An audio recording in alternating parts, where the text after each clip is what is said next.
Y'all, I don't, I meant to say you guys and it came out y'all. I grew up in Maryland, certainly not in the deep South, outside of DC, but occasionally it comes through, y'all. Nobody said y'all where I grew up. Anyway, I have no idea what that's about, but, well, it sort of fits in that this morning I was trying to be responsible and go out and sweep my path. We got a snow here last night, very light, sweepable snow, which is great. So I was trying to suit up for it, and I went for the overalls. I haven't worn the overalls since this summer, but for some reason it was overall like I was going out to do the work, and it was hard to get them on over my boots. It took, I didn't want to take off my boots. Anyway, so I finally got them on, and I went to hook them up, and I had put them on backwards.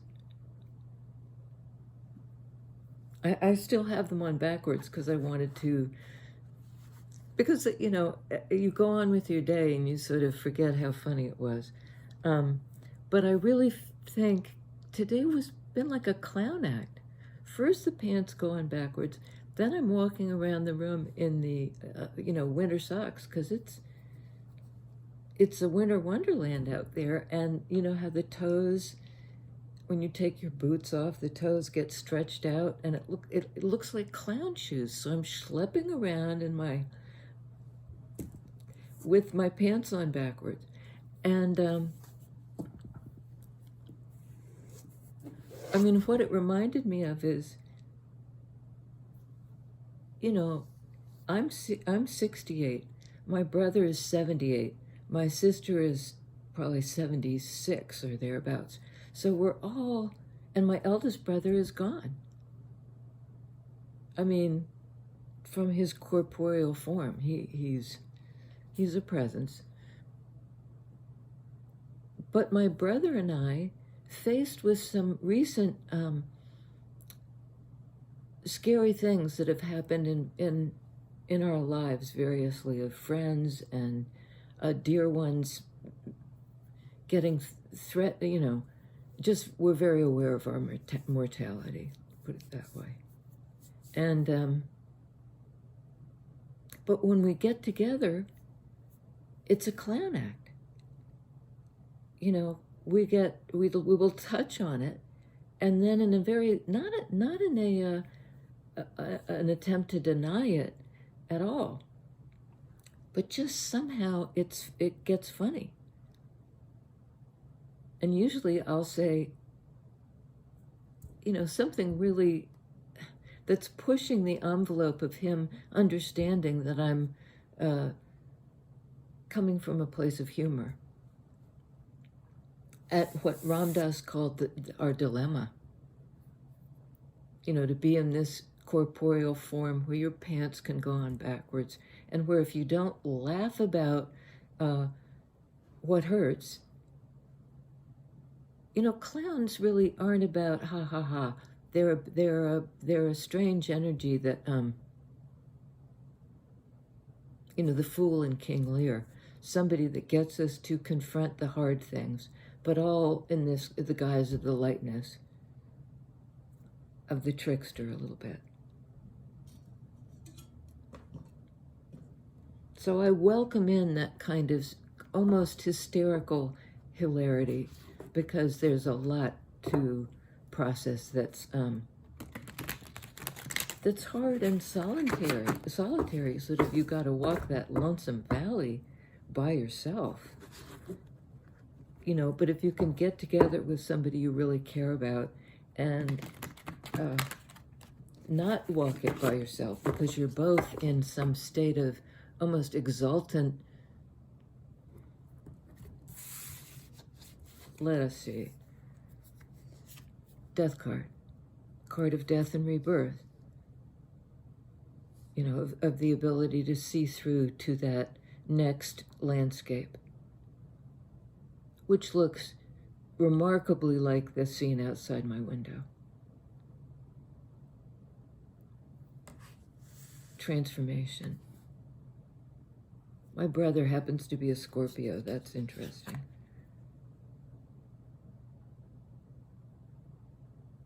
This is a love on the move.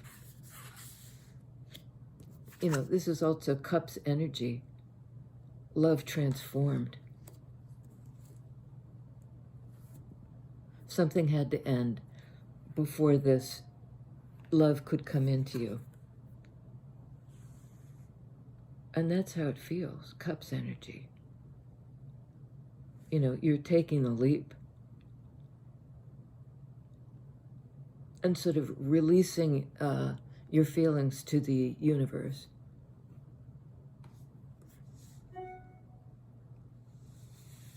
This, perhaps a water sign, perhaps a Scorpio, coming in to, well, just coming in. It's not really to proclaim anything, it's showing up. It's a romantic card. It's a wish fulfillment. You know, your feelings just go, oh man, 7 of Swords. What? This is a card of betrayal, of mistrust. You know, I don't understand what this person is doing.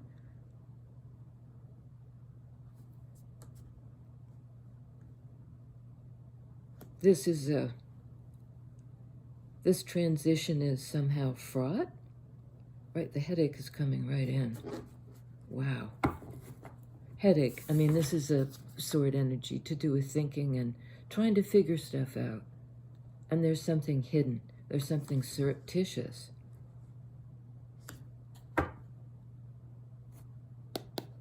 Okay. Sword energy at a crossroads.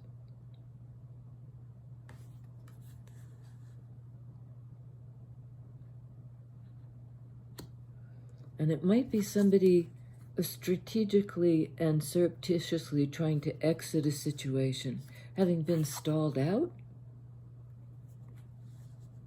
But there might be a degree of self-deception. Okay, tell us about the self-deception. Well, this is things coming to light.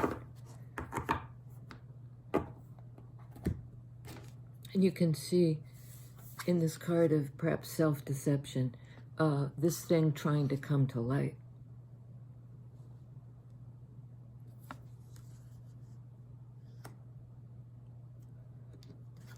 This is sort of the death rebirth aspect.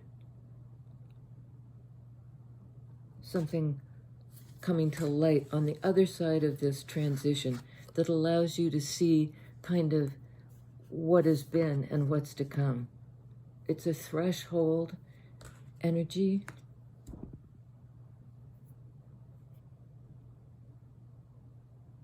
Kind of a dawning understanding. 7 of Swords, 2 of Swords. And then suddenly this illumination. Card of Leo. We have Leo Scorpio on the board.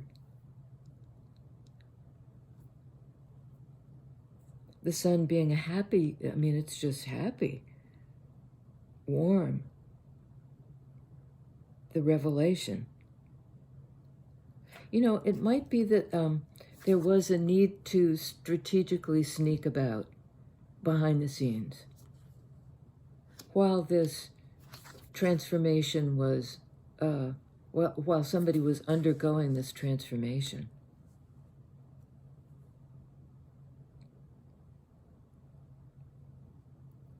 And eventually there was a decision made, a crossroads point, a turning point, like turning toward the light, turning toward revelation. No more sneaking. Something coming to light. perhaps to do with divine masculine, the energy of the sun, taking control of, revealing. It's like revealing their transformed self, their transformed feelings.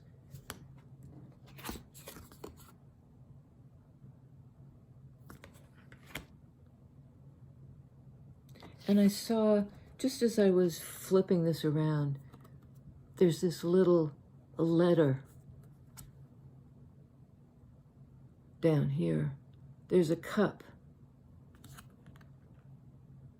And it looks like what might be a bottle of champagne. The cup, the letter. You might get a love letter. And it was something you did not understand. Two of Swords, Seven of Swords. And the letter, yeah, it explains it all. It's it reveals the death and the rebirth. What's ended, what can begin now. Wow.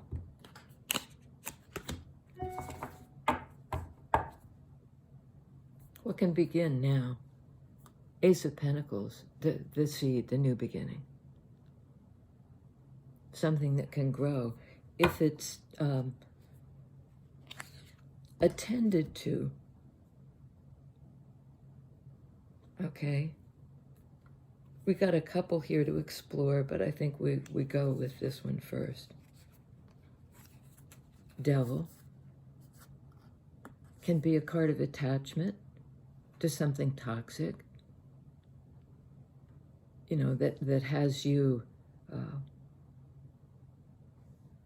somebody thinks they can manipulate you. This can be a card of manipulation, of playing head games. It's a card of deep passion, too.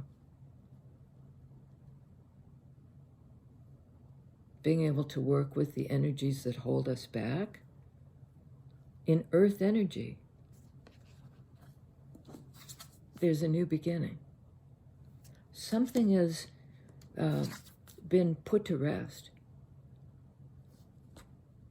And now we can sort of see the future.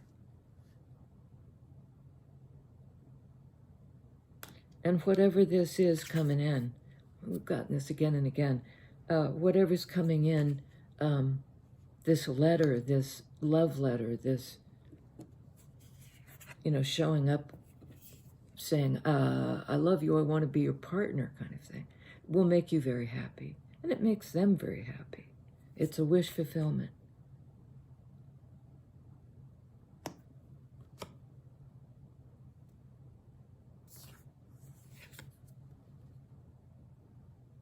I mean, when this card is accompanied by this card,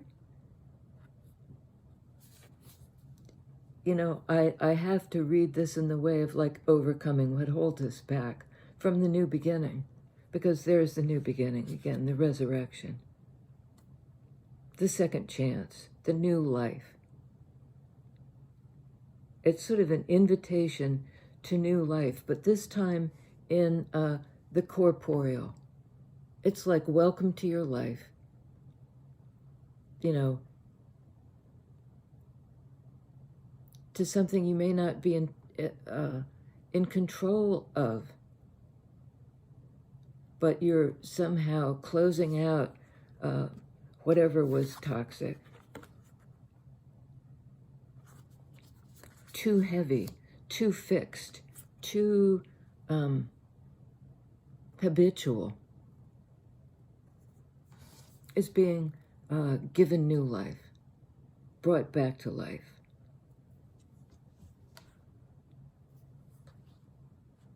Devil goes on the card of transformation, death and rebirth. And this goes on Nine of Cups, the card of rebirth. You know, it's like giving new life to the idea that there can be love in the world. Capricorn, it's earth energy. in the world.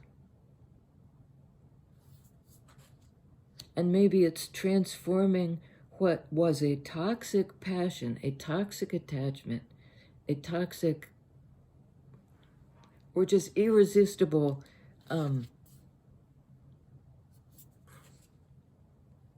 has been reborn. The passion has been sort of transmuted into heart, into love. They're not mutually exclusive by any means, but, when it comes into 3D, when it comes knocking at your door, and again, I'm being drawn to the love letter. It's like so sweet. The second chance is so sweet.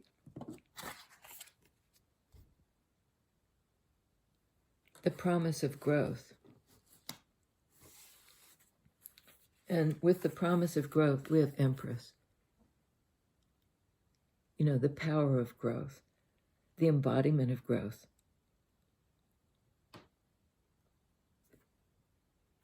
That's on Seven of Swords. And to me, it's like right now a card of compassion.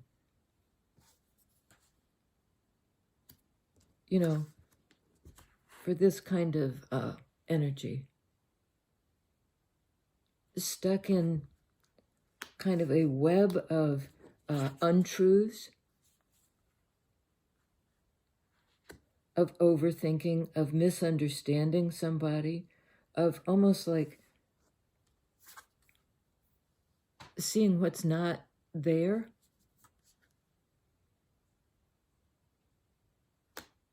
Being blindsided.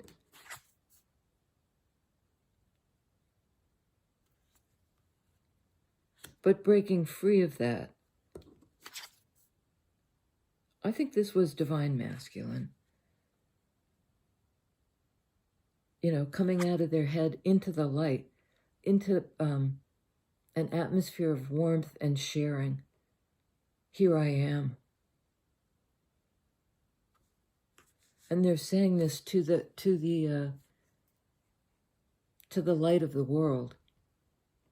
Shine on me. Here I am, out of my head. And maybe somebody really had to strategically figure out, sword energy, how to move beyond this crossroads. And it might have been by all means necessary.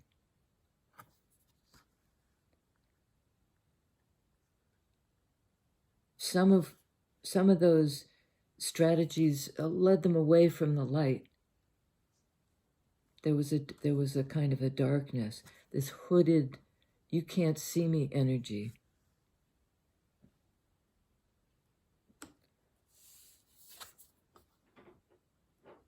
And in steps the compassionate mother, the principle of growth, also earth energy, Taurus.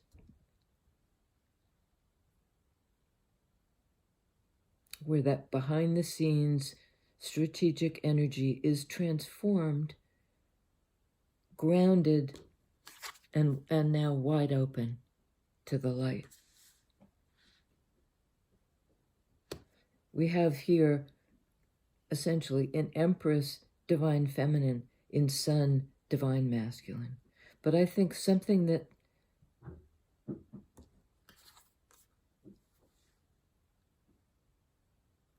about, okay, hang on just a sec. I'm going to, give me a minute. Somebody's at the door. Where'd that guy? Somebody's at the door. The opportunity for love. Big time. Divine feminine growth of the self. Divine masculine opens to his own feelings, his own heart, and is able now to free himself from anything that was toxic, transmute it, Scorpio energy, into something new.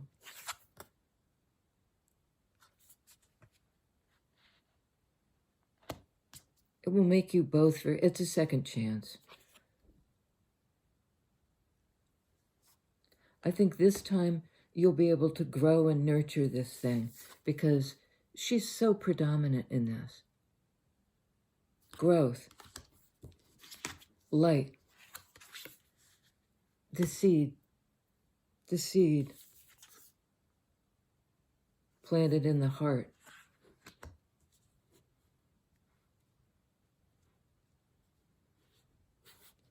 Okay, they're saying one more, and I'm really a fan. The light. This is a card of higher power and sort of a really lovely in conjunction with this energy. Both earth energies, we have all three of them here. Well, we have two Taurus, the divine feminine sort of lighting the way.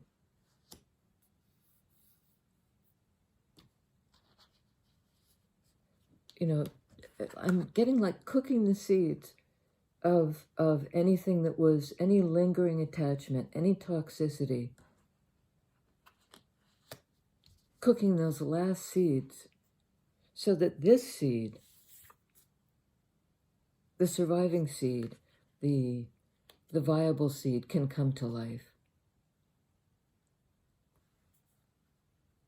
Divine masculine undergoing, you know, his ascension. And it's sort of like divine feminine, and knew this would take root, trusted that this would take root, did not second guess it. And the masculine has transformed and freed himself and caught up. And as soon as he got free, I mean, this could be a marriage proposal. Maybe not a literal church-sanctioned marriage, but an attachment that has to do with the spiritual partner. But also very much the physical transformed, right, into the spiritual. So it's a passionate love offer, but it's also transplendent. The birth of a new thing, the creation of the new thing. The new thing. The new way of experiencing love. You know, it's perfect freedom. Whose service is perfect freedom. Love of the divine, love of the self. Those two need to be inseparable. And in fact, they are. And I think you've known it for a long time.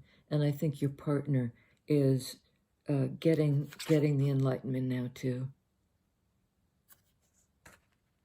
On the board, we have Capricorn, Scorpio, Taurus, Leo. See you next time.